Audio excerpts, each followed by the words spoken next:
எப்பொழுதும் கை தொழுவே நான் முருகா முத்து குமரா உன்னையே நம்பி இருக்கும் இந்த வள்ளிக்கும் என் நாட்டு மக்களுக்கும் நீதானே அருள் புரிய வேண்டும். வேலை வணங்குவதன் நமக்கு வேலை, இந்த செவ்வேளை எவ்வேளை வணங்க வேண்டும்.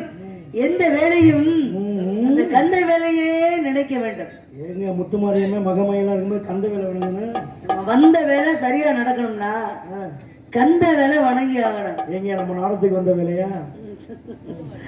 அது இல்லைங்க, இந்த பூலோகத்திற்கு நம்ம வந்த வேலை. எதுக்கு வந்தோம்னு யாருக்காவது தெரியுமா? எதுக்கு அப்படி அலையிறோம்னு யாருக்காவது தெரியுமா? கடைசியில எங்க போய் சேர போறோம்னு யாருக்காவது தெரியுமா?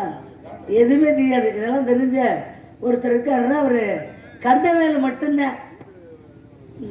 சரி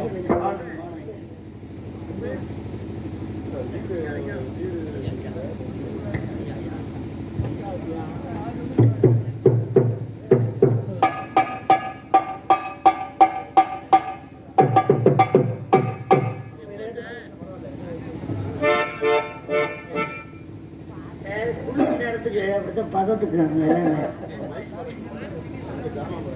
ஒரு வார்த்தை அடிக்க வச்சு ஒரு வார்த்தை தம்பிட்டு சொன்னீங்க. என்ன சொன்னீங்க? என்ன சொன்னீங்க? என்ன பண்ணாலும் சட்டம் இல்லை. ஒரு சில நேரம் உங்களுக்கு தான் அப்படி இருக்கிறாங்க. அதை சொல்கிறோம்மா வாசிங்க போய் பாருங்க. ஒரு பக்கம் ஒரு சில பக்கம் அப்பவும் அப்படித்தானே கிடக்குள்ள நுழைஞ்சாச்சுல்ல. ஏன்னா எதுக்கு சொல்றேன்னா தம்பி உட்காந்து எப்பவுமே ஒளிபெருக்கி அற்புதமா இருக்கும். ஏதோ ஒரு காரணம் இருக்கலாம் சரியா. ஆனா நீங்க என்ன பண்ண உங்ககிட்ட என்ன ஒரு விஷயம், நம்ம வந்துட்டோம்னா நம்ம வந்து ஆல்ரவுண்டர்ல முத்துராஜ் ஆல்ரவுண்டுக்கார அருள் சூப்பர்யா அப்படின்னு சொல்லணும். உங்களுக்கு அவ்வளவுதானே. விடியறதுக்குள்ள அந்த பேர் உங்களுக்கு கிடைச்சிடும்.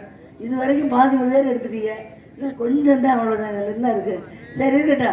ஆனா ஒரு சில நேரம் யாருக்கிட்ட நான் முதல்ல சண்டை போடுவேன்னா வெளியில வந்த உடனே ஒளிபெருக்கியாருக்கிட்ட சண்டை போடுவேனா.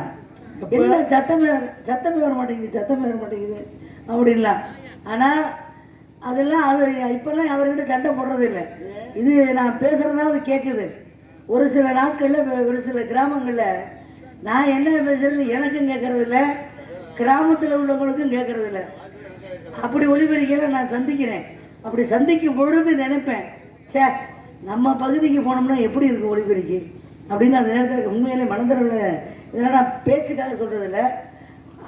நான் வணங்குற முருகன் மேல ஆணையா அந்த நேரத்தில் உங்களை மாதிரி ஆட்கள் எல்லாம் நம்ம பகுதியில் உள்ள ஒளிபெருக்கி எல்லாத்தையுமே நான் நினச்சிக்கிடுவேன். அறந்தாங்கிக்கு இந்த பக்கம் எடுத்துட்டோம்னால எல்லா ஒளிபெருக்குமே சிறப்பாக இருக்கும். ஆனால் கொஞ்சம் உண்மையிலே எனக்கு கொஞ்சம் குறைவாக தான் இருக்குது. இது என்ன ஏதோ ஒரு காரணம் இருக்குது. அது இப்போ எதுக்காக சத்தம் போடுறதில்லை, யார்கிட்டையும் சண்டை போடுறதில்லை, நமக்காக நமக்கு முன்னாடியே வந்து சிரமப்படுறது யார் தெரியுமா? ஒளிபெருக்கிறேன். நாடகத்துக்கு வர்றதுக்கு முன்னாடியே நான் நினச்சேன், என்ன வர்றாங்க 4 பாட்டு போடுறாங்க, 5-6 வசனம் பேசுகிறாங்க, இதில் நல்ல வருமானம் வரும் போல இருக்கேன், நான் இந்த தொழிலுக்கு போகலாமோ அப்படின்னு நான் நாடகம் பார்த்து கொண்டு இருக்கும்போது நினச்சேன். ஆனால் இங்கே வந்த பிறகு தான் தெரியுது இது கூட எவ்வளவு சிரமம் இருக்கு அப்படின்னு. அதனால எதையுமே தூரத்தில் இருக்கும் பார்க்கும் பொழுது கிராமத்தில் ஒரு பழமொழி சொல்லுவாங்க, இக்கரைக்கு அக்கறை பச்சை அப்படிம்பாங்க. பசுமாடு நினைக்குமா, இங்கிருந்து பார்க்கும் பொழுது புல்லு கலக்கனை முளைச்சு கிடக்கும். ஆனா இங்கிருந்து பார்க்கும் பொழுது நிறைய நிறைஞ்சிருக்க மாதிரி இப்ப மாட்டுக்கு தெரியுமா. அதனால ஆத்தாடி அங்கே நல்ல புல்லு நிறைய இருக்குமா இருக்க அப்படின்னு இங்க இல்லை சரியில்லைன்ட்டு அங்கே போவாங்களாம். அங்கே போய் பார்த்த பிறகுதான் தெரியுதா, ஆத்தாடி அங்கேயே இருந்திருக்கலாம் போல இருக்கு, அதுவே பரவாயில்ல அப்படி சொல்ல. அதனாலதான் கிராமங்கள்ல அந்த பழமொழி சொல்லுவாங்க, அக்கறைக்கு இக்கரை பச்சை. இன்னும் தானங்க ஏன் நான் சொல்றது, இக்கரைக்கு அக்கறை பச்சை, இக்கரைக்கு அக்கறை பச்சை அப்படி சொல்லுவாங்க. அந்த மாதிரி எல்லாம் அப்படித்தான். என்னென்ன எப்ப எது நடக்கணுமோ அப்பப்போ அது நடந்தே தீரும். அதை யாராலையும் மாற்ற முடியாது, எல்லாம் இறைவன் செயல். அதனால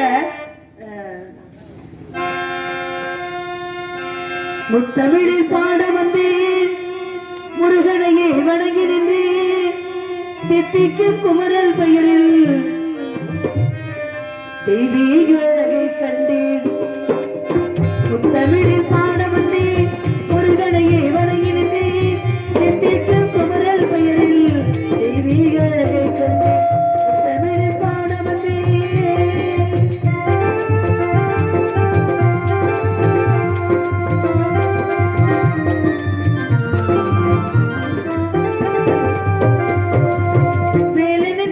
வீரவரும்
நான் இருப்பது குறிஞ்சி நிலம்.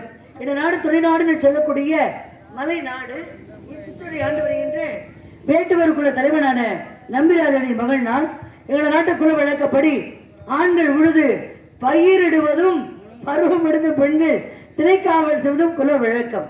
ஆகவே காவலுக்கு போக செல்ல வேண்டும் என்ற விஷயத்தை என் தந்தை நம்பிராஜன் ரகசியமான முறையில் விஷயங்களை விவரித்து விட்டு சென்று விடுகிறார். ஆமா, இந்த ஒரு சித்திங்கெல்லாம் பேசிக்கிறீங்கல்ல மாப்பிள்ள, இந்த ரகசியம் நமக்குள்ள மட்டும் இருக்கு, வெளியே யாருக்கும் தெரிஞ்சிருவானா அப்படின்னு சொல்லிட்டு ஒரு பேசிக்கிறீங்கல்ல, நான் அதை கவனிச்சிருக்கேன். ரகசியம்னா ஒருத்தர்கிட்ட மட்டும் இருந்தாத்தான் அந்த ரகசியம். மாப்பிள்ள இதை யாருக்கிட்டையும் வெளியில சொல்லிடாத, இது நமக்குள்ள ரகசியமா இருக்கட்டும்னா அது எப்படி? ஒரு ரகசியத்தை ஒன்னால வச்சுக்க முடியாம தானே இன்னொரு ஆள்கிட்ட சொல்ற. அப்ப அந்த ஆளு மட்டும் சொல்லாம இருப்பாரா? சொல்ல மாட்டாரு.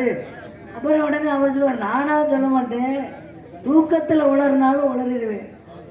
இன்னைக்கு தூக்கத்துல நான் ஓடிருக்கமா இருக்கேன் அங்கிட்டு இங்கிட்டு அந்த மாதிரி. ஆனா அந்த உலகத்துல ரொம்ப கொடுமையான விஷயம் எதுன்னா தூக்கம் தான்.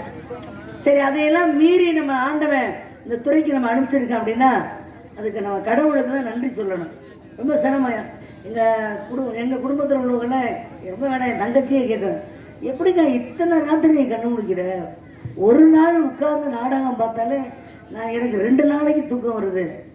ஆனால் நீ இத்தனை ராத்திரி இப்படி கண்டுபிடிக்கிறியே, உன்னால் எப்படி இது முடியுது அப்படின்னு அது மற்றவங்க சொல்லும் பொழுதுதான் அது நம்மளே யோசிக்கிற மாதிரி தெரியுது.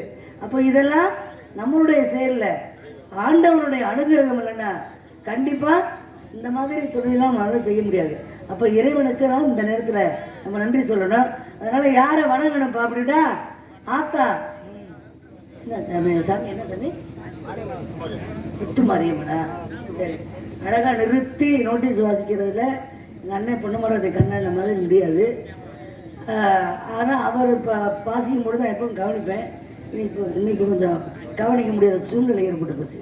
அதனால ஆத்தா முத்து மாரியா வணங்கிடுவோம். முத்து மாரியம்மனுக்கு திருநாளாம், அவர் முகத்தழகை காண வரும் பெருநாளாம். முத்து மாரியம்மனுக்கு திருநாளாம், அவர் முகத்தழகை காண வரும் பெருநாளாம்.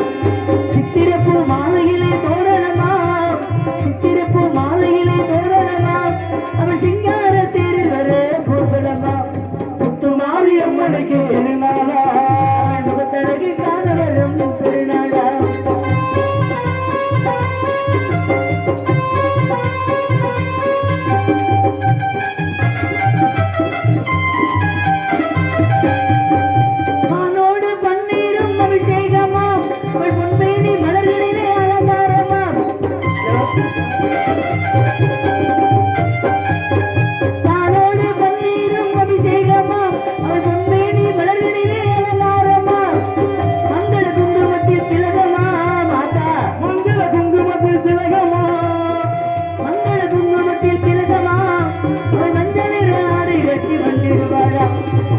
மாரியம்மனுக்கு திருநாளா, முகத்தழகை காண வரும் பெருநாளா. திரிசூலம் கையில் கொண்ட திரிசூலியா, சிக்கட்டு காத்த வரும் காளியம்மனா. ஆத்தா மகமாய் இறங்கி வாத்தா. யாரு வர? திரிசூலம் கையில் கொண்ட திரிசூலியா, சிக்கட்டு காத்த வரும் காளியம்மனா. கற்பூர சுடரிலே ஜொலித்திடுவானா,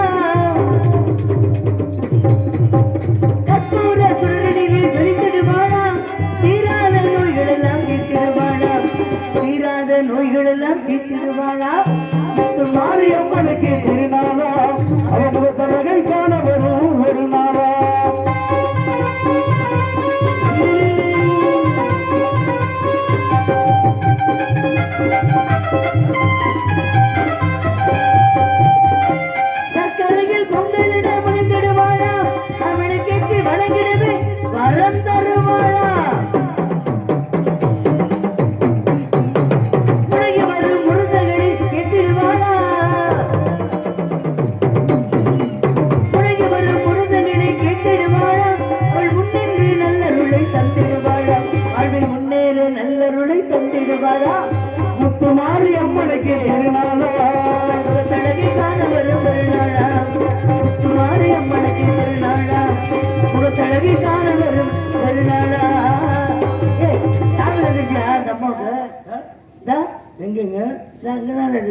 அம்மாவுக்கு சாமியெல்லாம் இல்ல, ஆ. தூக்கம் வராம பிறண்டு பிறண்டு உட்காருது.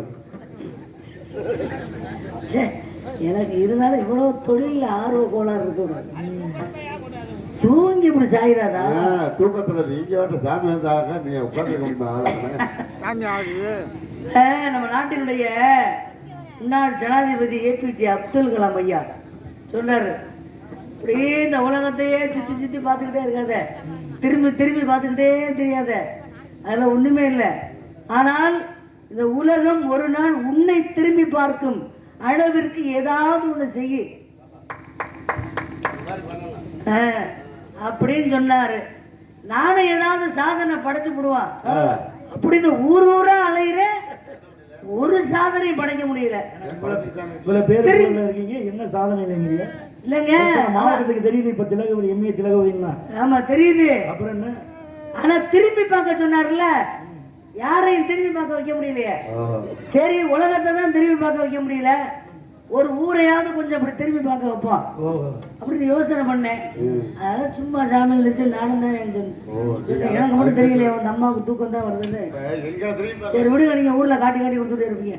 சரி, கந்தன், கடம்பன், கார்த்திகேயன், கதிர்வேலன், சண்முகன், சடாச்சரன், ஆறுமுகன், சரவணபவன், சுப்பிரமணியன், செந்தில்குமரன், வடிவேலன், குழகன், குகன், குக்குடகதாரி, மங்கை ஏரி. மங்கை ஏரியா இல்ல, மங்கை ஏரினா மண்டைய பொழந்து வரந்தாலும் ஜாக்கிரதை. ஆமா, ஏற்கனவே காலை இழுத்துட்டு வந்துட்டு இருக்காரு. இருந்தாலும் அவன் அந்த விஷயத்துல விட்டு கொடுக்க மாட்டாப்புல, வைராக்கியம் உள்ள ஆளு, ஜாக்கிரதை. அது மங்கை அப்படின்னு சொல்லணும். மங்கை, மங்கை அப்படின்னா மயில்னு அர்த்தம், மங்கைனா பெண்ணுன்னு அர்த்தம். அதனால முருகனை நான் விரும்புறேன். எப்படி விரும்புறேன் தெரியுமா? எப்படி? என்னை விட்டு ஓடி போக முடியுமா, இது முடியுமா, என் உள்ளம் நாடும் கனவு என்ன தெரியுமா, தெரியுமா, என்னை விட்டு ஓடி போக முடியுமா, இனி முடியுமா, நாம் இருவரல்ல ஒருவரை தெரியுமா, தெரியுமா, என்னை விட்டு ஓடி போக முடியுமா, இது முடியுமா, நாம் இருவரல்ல ஒருவர் இனி தெரியுமா, தெரியுமா.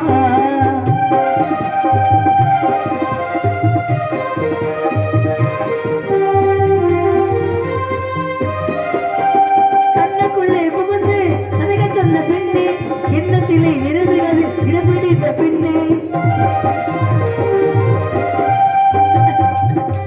கண்ணுக்குள்ளே புகுந்து கதைகள் சொன்ன பெண்ணே, எண்ணத்திலே நிறுவுகிறது இடம் பிடித்த பெண்ணே.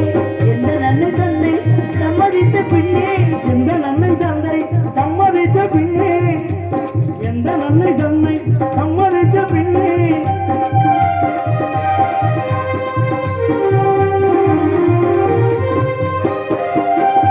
எந்த நன்மை தந்தை சம்மதித்த பெண்ணே, அன்பின் தன்மையை அறிந்து வந்த பெண்ணே.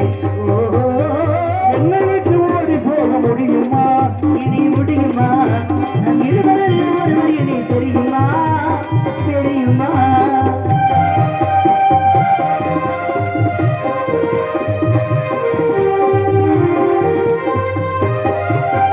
அண்ண போல நடை நடந்து வந்து நான் அருகமர்ந்து நாடத்தோடு குனிந்து, அண்ண போல நடையிழந்து வந்து என் அறையில் வந்து நாணத்தோடு குடித்து, அண்ண போல நடை நடந்து வந்து நான் அருகமர்ந்து நாடத்தோடு குனிந்து, கண்ணத்து விட நீ இருக்க மண்ட கையில் எடுத்துக்கிட்டு எடுத்து கொடுக்கும் என்பதா புரியும் போது,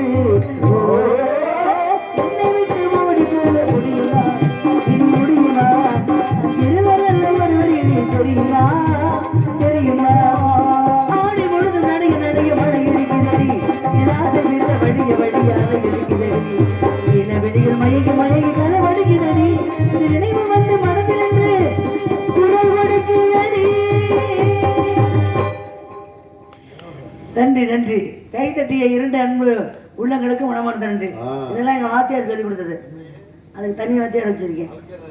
ஆமா, நாடகம் படிச்சது வேற வாத்தியார்கிட்ட, இந்த மாதிரி ரசிகர்களை எப்படி நம்ம பக்கம் எடுக்கிறது, ஒலிபெருக்கியை பற்றி எப்படி தெரிஞ்சுக்கிறது, இதெல்லாம் தனி வாத்தியார். அவருக்கு ஊரே சேர்ந்து பேர் வச்சிருக்கு. அவருக்கு என்ன பேரு? 2.5 சுதியிலே, 3.5 சுதியிலே. அவர் வாத்தியாரா? அவர் தான் எனக்கு இதுக்கெல்லாம் வாத்தியார். உண்மைதான், அவர் சொல்றது உண்மையாதான் இருக்கு. என்ன சொல்றாரு? ஷார்ப் அப்படின்னாருன்னா ஷார்ப் வைங்க, தம்பி உண்மையிலே கொஞ்சம் வைக்கிறேன் சார். இந்த வாத்தியார் சொன்னது சரியாக நடக்குதா இல்லையா இன்னைக்கு இப்போ பாருங்க. சார் வச்சுட்டீங்களா தம்பி? கெயின் வைங்க தம்பி. கெயின் வச்சுட்டீங்களா? வால்யூம் கொஞ்சம் லைட்டாக ஏற்றுங்க சார்.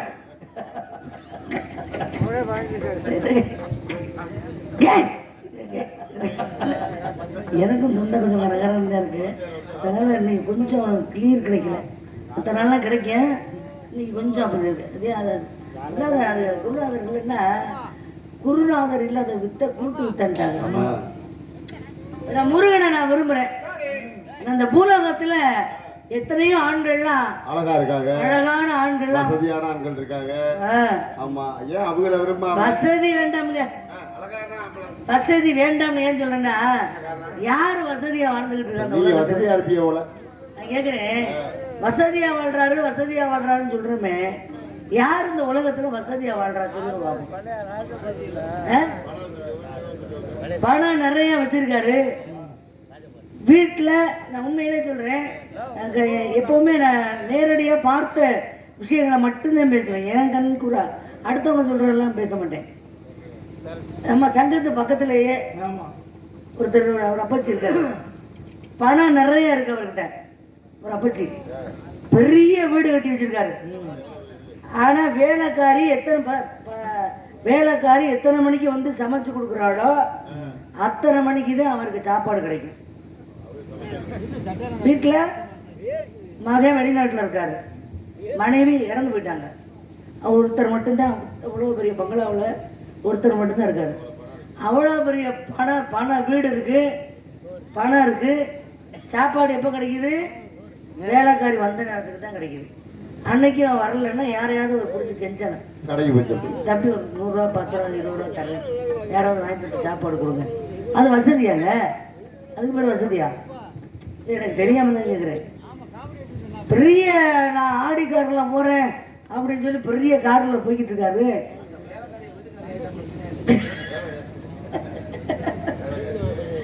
அது இடங்கள்ல அப்படித்தான் நடக்குது, ஒரு சில இடங்கள்ல. அது இருந்தாலும் தேவையில்லாத விஷயம். ஆமா, உலகத்துக்கு தெரியாத விஷயத்தை சும்மா சொல்ல போறோம், எல்லாம் தெரிஞ்ச விஷயம் தானே. சரி, எங்க அண்ணன் வந்து கத்தைய ஆடிக்காரில் போறாரு. ஆமா, அவர் போயிட்டு இருக்காரு. அவர் வந்து நிம்மதியா போயிட்டு இருக்காரா? அவன்கிட்ட கொடுத்தமே 2 லட்சம், எத்தனை தேதி அதை மறந்துட்டோமே, எழுதி வைக்காம வந்துட்டோமே, இன்னும் 2 நாள் மறந்துட்டோம்னா அதுவும் மறந்து போயிருமே அப்படி சொல்லி அந்த பணத்தை என்ன பண்றது, இந்த பணத்தை என்ன பண்றது, என்ன பண்றது அப்படின்னு இப்படி குழப்பத்திலேயே, மன குழப்பத்திலேயே பணம் நிறைய இருந்து மனசுல நிம்மதி இல்லாம அதை என்ன பண்றது, இதை என்ன பண்றது, இது என்ன வசதியாங்க? ஒண்ணுமே இல்லை. நம்ம கோவிலூருக்கு சாமி கும்பிட போறேன். எங்க காரைக்குடி பக்கத்துல கோவிலூர் போறேன். ஒரு ஐயா காய் வெட்டியை கட்டிக்கிட்டு காய் தோண்ட சட்டையை போட்டுக்கிறாரு. நல்ல தெப்ப குளத்துல அந்த தண்ணி அவ்வளோ அப்படி இருக்கு தண்ணி. அந்த தண்ணியில் நல்லா குளிக்கிறாரு. நல்ல துணிகளெல்லாம் காய போடுறாரு. சாப்பாடை வாங்கிட்டு வந்து வச்சுக்கிட்டு, ஆனால் காசு எப்படி கிடைக்குதுன்னு தெரியல. அதான் யாசகம் கேட்டு தான் வாங்கியிருப்பாருன்னு நினைக்கிறேன். மத்தியானம் வாங்கிட்டு வந்து நிம்மதியாக கொஞ்சம் சாப்பிட்றாரு. அந்த ஏசி போட்டால் கூட அப்படி காற்று வராதுங்க. அந்த தண்ணிக்கும் அந்த கற்கட்டு கல்லில் கட்டிக்கிறாங்களே கோவில், அந்த காற்றுக்கு நாங்கள் அந்த இடத்துல கொஞ்ச நேரம் உட்கார்ந்ததே அவ்வளோ சுகமாக இருந்தது. அப்போ அங்கனே இருக்கிறவருக்கு இவ்வளோ சுகமாக இருக்கு. அப்படியே கையை அப்படி தலைக்கு வச்சுக்கிட்டு நீட்டி சாப்பிட்டு படுத்தாரு பாருங்க, அப்படி தூக்கம். அப்ப உண்மையிலே வசதியானவர் அவரா இல்ல நான் இப்ப சொன்ன இப்படிலாம் வசதியானவர்களா? அதனால ஏன் இந்த உலகத்தில் உள்ள ஆம்பளைங்கெல்லாம் தமிழகத்தில் உள்ள ஆம்பளைங்க ஒட்டுமொத்தமா வேண்டாம். அந்த மாதிரி நீங்க நம்ம புரியல. ஐயா அப்படிலாம் அவசரப்பட்டுற கூடாது. அப்படி இப்படித்தான் நானும் போறேன்னு ஒரு ஆள் போனாராம் கிளம்பி. என்னத்தையாக சம்பாரிச்சு கொடுத்து கிளம்புவோம் அப்படின்னு சொல்லிட்டு ரொம்ப தூரம் போயிட்டாரு. போயிட்டு திரும்பி வந்துட்டாரு வீட்டுக்கு. என்னையா எல்லாம் வேண்டாம் போறேன்ட்டு போனா திரும்பி வந்துட்டேன் அப்படின்னு. இல்ல இந்த வெத்தலை வட்டியை மறந்துட்டு போயிட்டேன், அதை எடுத்துட்டு போலாம்னு வந்தேன் அப்படின்னாரு. அந்த மாதிரி கதையாயிடக்கூடாது. அதனால முருகனை நான் நிறைய ஆசைகள் அவர் மேல இருக்கு. எப்படி இருக்கு அப்படிங்கிற விஷயத்த முதல்ல சொல்லுவான். அந்த அஞ்சலி சிதிலையா? ஆமா. குயிலே கவி குயிலே யாரை என்ன பாடுகிறாய், மனசுக்குள் ஆசை வைத்த மன்னன் வந்தானா. குயிலே கவி குயிலே யார் வரவை தேடுகிறாய், உறவுக்கு அர்த்தம் சொல்ல கந்தன் வந்தானா. உறவுக்கு அர்த்தம் சொல்ல கந்தன் வருவானா. குயிலே கவி குயிலே யாரை என்ன பாடுகிறாய், மனசுக்குள் ஆசை வைத்த மன்னன் வந்தானா. குயிலே கவி குயிலே யார் வரவை தேடுகிறாய், உறவுக்கு அர்த்தம் சொல்ல கந்தன் வந்தானா. உறவுக்கு அர்த்தம் சொல்ல கந்தன் வந்தானா. குயிலே கவி குயிலே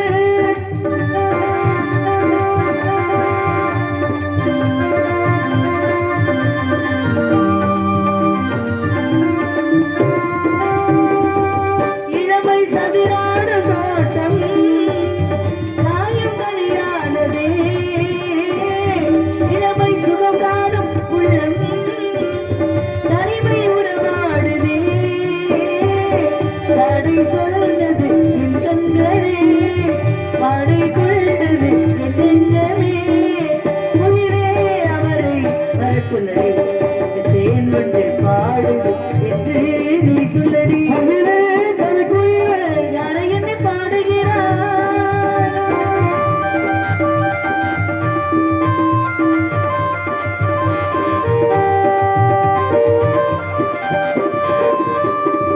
பருவ செழிப்பினிலே பணியில் நனைந்து மலர் சிரிக்கும் சிரிப்பெல்லவோ, கிடைக்கும் நினைவெல்லவோ. மெல்ல மெல்ல அங்கமிகு துள்ள துள்ள மெல்ல அங்கமெங்கும் துள்ள துள்ள அள்ளிக்குள்ள என்னை வெல்ல இதுதானே நேரம், அர்த்தம் சொல்ல தாவந்தாரா. இதையோடம் பாடிடும் பெருமை என சொல்லடி. குயிலே கவி குயிலே யாரை என்னை பாடுகிறாய்.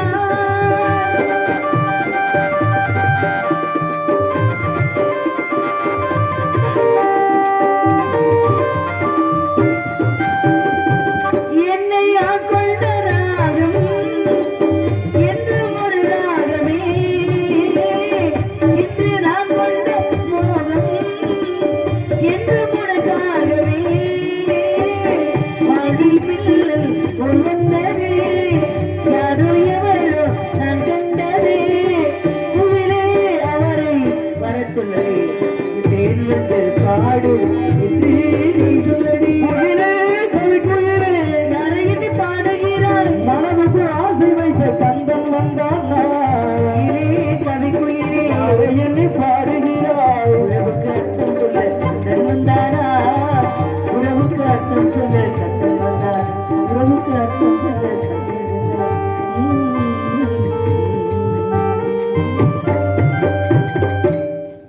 நன்றி நன்றி நன்றி. ஏங்க இந்த பூலோகத்துல வசதி இருக்கு, அழகு இருக்கு, இதை விட எனக்கு ரொம்ப இதை ஆண்கள்கிட்ட ஒரு பிடிச்ச விஷயம் என்ன தெரியுமா?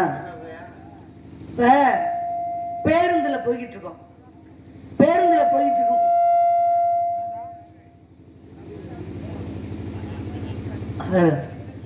போயிட்டு இருக்கும் பொழுது ஒரு சில பெண்கள் என்ன பண்ணுவாங்கன்னா, ஒரு ஆண் ஒரு உட்கார்ந்துருக்காருங்களேன், நாங்க எதுங்க அப்படின்னு சொல்லுவாங்க. ஏன்னா ஆம்பளை பக்கத்துல அவங்க உட்கார மாட்டாங்க, மாறி உட்காருங்க. மாறி உட்காருங்க, மாறி உட்காருங்கன்னு சொன்னாலும் பரவாயில்ல, சொல்ற தோரணை வித்தியாசமா இருக்கும். ஏங்க கொடுங்களேன், காலையில விடிஞ்சோட எனக்கு ஒரு காஃபி ஒன்று வாங்கி கொடுங்களேன் அப்படி ஒரு காஃபி ஒன்று வாங்கினாங்க, வித்தியாசம் இருக்குல்ல. அப்ப எழுந்துறீங்க அப்படிம்பாங்க. ஏமா எனக்கே தலைவலியில் உட்காந்துருக்குமா, நீ போமா அப்படின்னு சொல்றாருன்னு வச்சுங்க. உடனே போய் நடத்துனர்கிட்ட சொல்றது.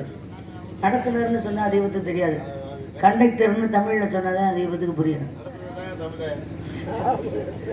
எதுன்னு தெரியாம தான் நம்ம பேசிக்கிட்டு இருக்கோம். தமிழ்ல இது ஆங்கிலத்துன்னு தெரியாம பேசிக்கிட்டு இருக்கா.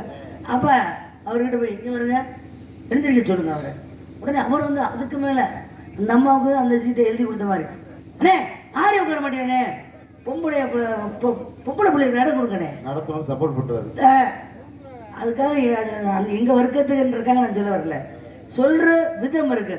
ஆனா அதுலலாம் நான் கொஞ்சம் வித்தியாசமான ஆள். நான் எல்லாம் ஆம்பளைய உட்காந்துருக்காவில அவன் பக்கத்துல போய் இப்படி உட்கார்றது அப்படின்னு யோசிக்கவே மாட்டேன். படக்குன்னு போய் உட்காந்துருக்கேன். உண்மையிலே சொல்றேன். ஆனா நம்ம தமிழகத்தில் உள்ள ஆண்கள்கிட்ட ஆண்களுடைய குணம் தெரியாத பெண்கள் தான் அந்த மாதிரி அவங்க பக்கத்தில் உட்காரக்கூடாது அப்படின்னு நினைப்பாங்க. நான் நம் தமிழர்களுடைய ஆண்களுடைய குணம் அறிந்தவள் நான். அதனால நான் பக்கத்தில் உட்காருறேன். நேற்று இன்னைக்கு இப்போ 12 மணி ஆயிடுச்சுல, காலையில் நடந்த விஷயம் என்ன தெரியுங்களா? நான் மேலூர் நாடகம் போயிருக்கேன். வசுந்தரா கணேசன், வசுந்தரா தேவின்னா அந்த நம்ம பகுதியெல்லாம் மிகப்பெரிய ஒரு ராஜ நடிகை. ஆமாம் ஆமாம், அந்த அக்காவுடைய கணவர் தான் அவருடைய கான்ட்ராக்ட் நாடகம். மேலூர் பக்கத்தில் அந்த ஊருக்கு நான் நாடகத்துக்கு போயிருக்கேன். சாத்தமங்கலம் அப்படிங்கிற கிராமத்தில் நாடகம் முடிச்சுட்டு மேலூரில் பேருந்தில் ஏறுறேன். பேருந்தில் இடமே இல்லை, கடைசி சீட்டில் மட்டும்தான் இடம் இருக்குது. ஒரே ஒரு இடம் தான் இருக்குது உட்கார்றதுக்கு. அப்போ நான் சொன்னேன், ஒரு அண்ணன் உட்காந்துருந்தாங்க, நான் அந்த பக்கம் உட்காந்துக்கவா அப்படின்னு. ஏன்னா நம்ம லட்சணம் நம்மளுக்கு தான் தெரியும். நம்ம ராத்திரி பூரா கண்ணு முடிச்சுட்டு தூங்கி விழுகுவோம். நம்ம பேசாமல் ஓரத்தில் உட்காந்தோம்னா அங்கிட்டு தூங்கி விழுந்துக்கலாம் அப்படின்னு சொல்லி அந்த பக்கத்தில் உட்காந்துட்டேன். உட்காந்தா கையில் கை பேக்கு ஒன்று வச்சுருக்கேன், செல்லு வச்சுருக்கிறதுக்காக. தூக்கத்தில் ஃபோன் வருது. ஆனால் தூக்கத்துலேயே அது எல்லா வேலையும் பார்க்குறேன். இதெல்லாம் அதை எடுத்து ஃபோன் யார்கிட்ட பேசுறதுன்னு தெரில, அதுவும் தெரில. ஆனால் பேசிட்டு மடியில் வச்சாக்கில் மறுபடியும் தூங்கினா கீழே விழுந்துருச்சு. அந்த கைபேசி கீழே விழுந்துருச்சு. அவர் உடனே எடுத்து ஒரு வச்சுருந்துருக்காரு. நான் எந்த ஒரு நான் போகும்பொழுதே கேட்டேன், ஆனால் நீங்கள் எங்கே போகணும் அப்படின்னு கேட்டுக்கிறது. ஏன்னா கார் சொல்லிக்கேன் பக்கத்தில். நான் காரைக்குடி தான் பண்ணேன். நீ காரைக்குடிக்கு வந்தால் கொஞ்சம் எழுப்பி விட்ருக்கேன், நான் தூங்கிட்டேன் அப்படின்னு சொல்லிடுவேன். ஆனால் அவங்க என்ன புரிஞ்சுக்கணும்னு தெரியும். நம்ம சூழ்நிலை நம்ம இந்த பேர் தூக்கிட்டு போகிறத வச்சு புரிஞ்சுக்கிறாங்களா என்னன்னு தெரியல. இருக்கலாம், ஒவ்வொருத்தருக்கும் ஒரு அறிவு திறமை ஆண்டவர் கொடுத்துருக்காங்க. இறங்கும் பொழுது என் பக்கத்தில் பேக் எடுத்து கொடுத்து, அங்கிட்ட இருந்த பேக்கை எடுத்து கொடுத்து, இறங்க போகையில் என் கையில் ஒன்று கொடுத்தாரு பாருங்க. கீழே போட்டதில்ல செல்லு, அதை எடுத்து அக்கா இந்தாங்க செல்லை கீழே போட்டீங்க அப்படின்னு சொல்லி கொடுத்தாரு பாருங்க. மெய் சிலிர்த்தது எனக்கு. நம்ம தமிழர்களுடைய ஆண்களுக்கு இவ்வளோ நல்ல குணமா நற்குணமா என்பதை நான் உணர்ந்து கொண்டேன் காலையில். உண்மையிலே நம்ம நம்பி உட்கார்ந்தோம்னா அவங்களும் உடன் பிறந்த சகோதரிகளோடு தான் பிறந்திருக்காங்க, தாய்க்கு தானே பிறந்திருக்காங்க.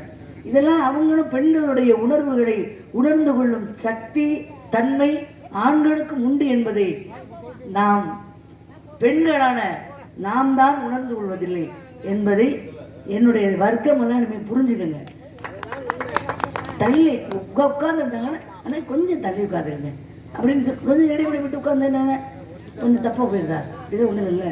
அதெல்லாம் ஏதோ என் மனசில் சொல்லணும்னு தோணுச்சு, சொன்னேன். அதை புரிந்து கொண்டு கைதட்டிய அனைத்து அன்பு உள்ளவங்களுக்கு என்னுடைய மனமார்ந்த நன்றி, பணிவான வணக்கங்கள். சரி, இருந்தாலும் இந்த பெரியவங்களாம் உட்காந்துருக்காங்க, அவங்களுக்காக இந்த இரண்டரை சுதியில இன்னொரு விஷயம் சொல்லியாங்கன்னா, எனக்கு ரொம்ப என் கொடுக்கனார் தான். ஆமாம், அவர் நான் அன்பாக தான் நினைப்பேன். யாராவது என்னை பற்றி தப்பாக பேசுகிறாங்க கூட என்னிடம் சொல்லிடுவார், ஏதாச்சும் உங்களை இந்த மாதிரி பேசுகிறாங்க அப்படின்னு சொல்லுவார்.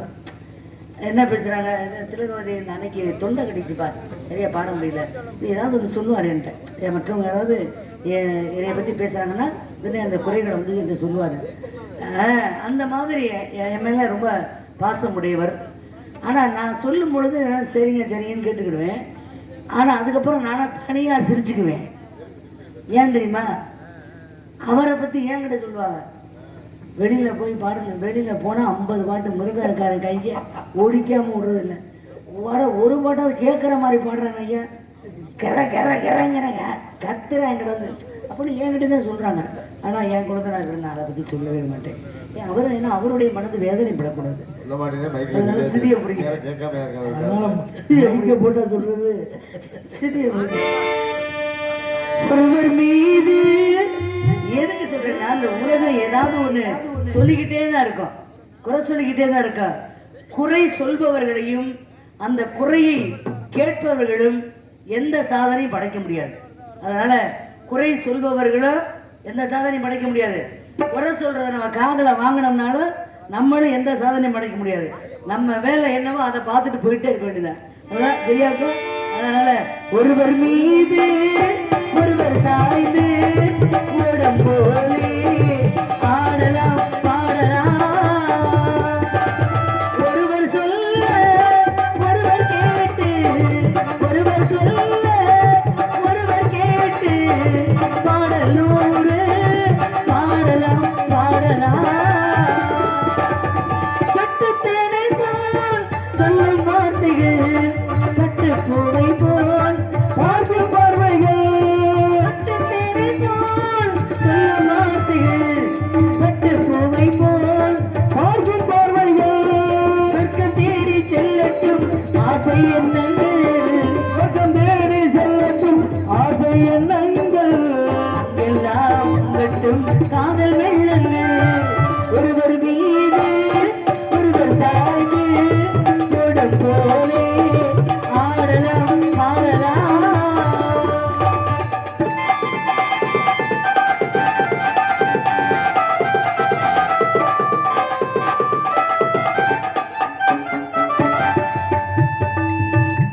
சொல்லித்தாருங்கள் பள்ளி பாடங்கள், இன்னும் என்னென்ன இந்த மண்ணல் சொல்லித்தாருங்கள் பள்ளி பாடங்கள், இன்னும் என்னென்ன மண்ணல் நிலைகள். அந்த பாவை அங்கங்கள் உங்கள் சொந்தங்கள், இந்த பார்வை அங்கங்கள் உங்கள் சொந்தங்கள். தத்தை போல் மெத்தை மேல் ஏங்கிக் கொள்ளுங்கள். ஒருவர் மீது ஒருவர் சாய்ந்து ஓடம் போலே ஆடலாம் ஆடலாம். ஒருவர் சொல்ல ஒருவர் கேட்டு பாடலோடு பாடலாம் பாடலாம் பாடலாம். வாய்ப்புக்கு நன்றி. மீண்டும் உங்களை அடுத்த காட்சியில் சந்திக்கிறேன். நன்றி. ஹலோ